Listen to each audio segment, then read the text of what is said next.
Salut à tous, c'est Christophe pour la chronique politique. Aujourd'hui, je voulais profiter du énième embrasement du conflit israélo-palestinien pour essayer de sortir du manichéisme dont est souvent victime ce conflit.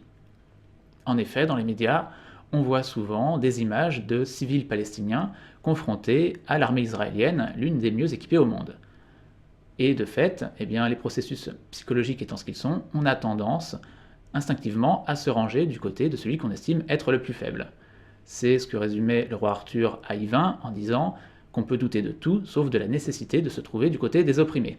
Ça peut paraître logique comme ça, mais dans les histoires de conflits politiques, territoriaux, etc., c'est souvent extrêmement simpliste, et les réalités sont souvent plus compliquées que les gentils d'un côté et les méchants de l'autre. Ceux qui peuvent paraître des victimes à l'instant T peuvent aussi être coupables à l'instant T-1. Aussi aujourd'hui, je voulais revenir sur certains arguments utilisés par les pro-palestiniens pour tenter de vous montrer que ce conflit peut être vu d'autres façons et donc de façon beaucoup moins binaire qu'elle ne l'est souvent dans les médias. Le premier point sur lequel je voulais revenir était l'accusation qui est faite contre Israël d'être un État génocidaire. Un génocide, c'est l'élimination systématique d'une population en raison de son appartenance ethnique ou religieuse. Par exemple, voici la courbe représentant la population juive à travers les âges. Comme on peut le voir, dans la période 1930-1950, il y a une importante diminution du nombre de juifs vivant dans le monde. On passe grosso modo de 17 millions à 11-12 millions. Évidemment, c'est la marque de la Shoah. Et maintenant, voici une courbe présentant l'évolution des populations juives et arabes en Israël-Palestine sur les dernières décennies. Comme vous pouvez le voir, les deux courbes croissent, il n'y a pas de trace de diminution d'une population ou d'une autre, et même la population arabe croît plus vite que la population juive, puisque les deux courbes se croisent. Et donc, manifestement, il n'y a pas de trace de génocide. Si Israël est réellement un État génocidaire, eh bien dans ce cas-là, Israël est vraiment très nul en génocide. Le deuxième point sur lequel je voudrais revenir est l'accusation qui est faite à l'encontre d'Israël d'être un État raciste et ayant mis en place un apartheid. Un État raciste qui discrimine une partie de la population, normalement, vote des lois réduisant les droits politiques et sociaux, voire les accès à certaines parties du territoire, à une fraction de la population. Il y a un droit différentiel. En Israël, il faut savoir qu'il n'y a pas que des juifs. Il y a aussi des arabes, qu'on appelle les arabes israéliens, et qui sont en fait les descendants des Palestiniens qui sont restés sur leur terre lors de la fondation d'Israël. Israël leur a alors donné la nationalité et la citoyenneté avec le droit de vote. Aujourd'hui, ces Arabes israéliens ont les mêmes droits que les Israéliens de confession juive. Il n'y a pas de droit discriminatoire envers l'un ou l'autre. Également, il faut savoir que lors de la création de l'État d'Israël, une partie de la population palestinienne est partie se réfugier dans les pays alentours, souvent arabes, le Liban, la Syrie, la Jordanie et l'Égypte, et une partie de ces pays les ont incorporés. C'est le cas en fait uniquement de la Jordanie, qui a vraiment intégré les Palestiniens à sa population. L'Égypte, elle, les a très vite renvoyés, notamment dans la bande de Gaza, et le Liban et la Syrie, par contre, les ont gardés sur leur territoire, et ont créé des camps de réfugiés pérennes, donc pas forcément des tentes, mais des camps en dur. Et aujourd'hui encore, vous avez ces camps de réfugiés. Vous avez des gens qui sont considérés comme des réfugiés palestiniens, alors que depuis 3 à 4 générations, ils naissent sur un autre sol que le sol de Palestine. Et de fait, ces populations, étant considérées comme réfugiés, elles ne sont pas politiquement intégrées à leur pays d'accueil, et parfois même pas économiquement. Ils ont des statuts discriminatoires.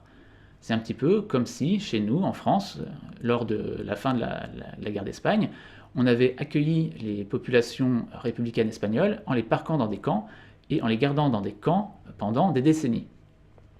Parce qu'en France, on a effectivement accueilli entre 300 000 quand même et 400 000 réfugiés républicains qui fuyaient le nouveau régime franquiste, et ces populations ont été très vite intégrées à notre population française, et leurs descendants, aujourd'hui, sont considérés comme ayant un ou plusieurs grands-parents espagnols, mais sont des citoyens comme les autres, il n'y a pas de droit spécifique aux descendants d'Espagnols.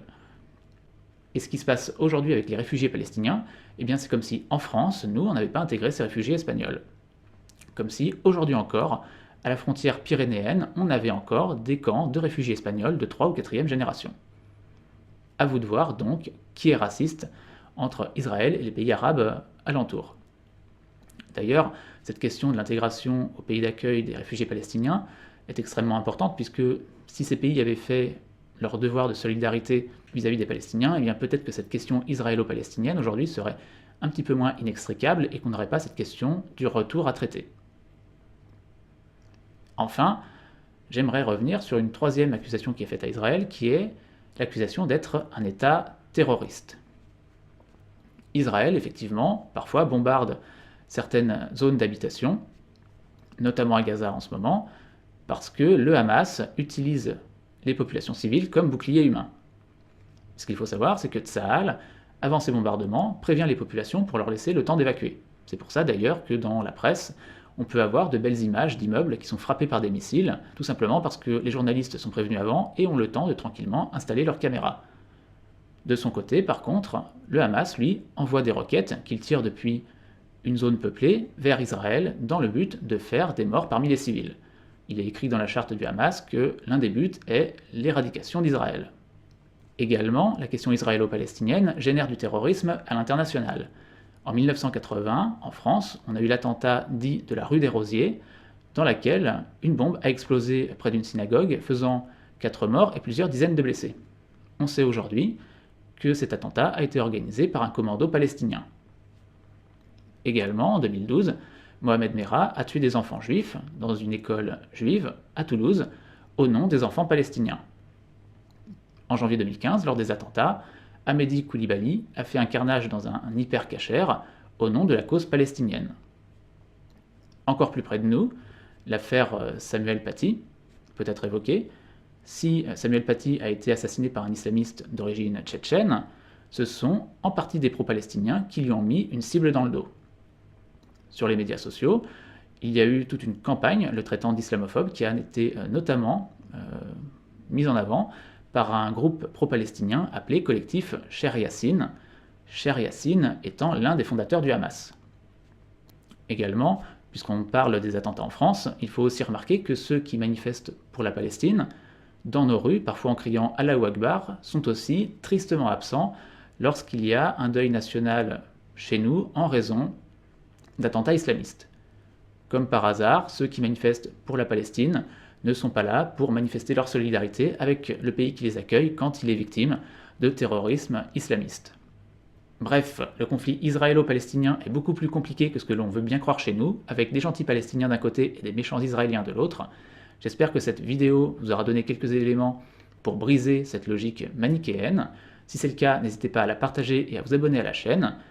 Et sur ce, je vous dis à la prochaine.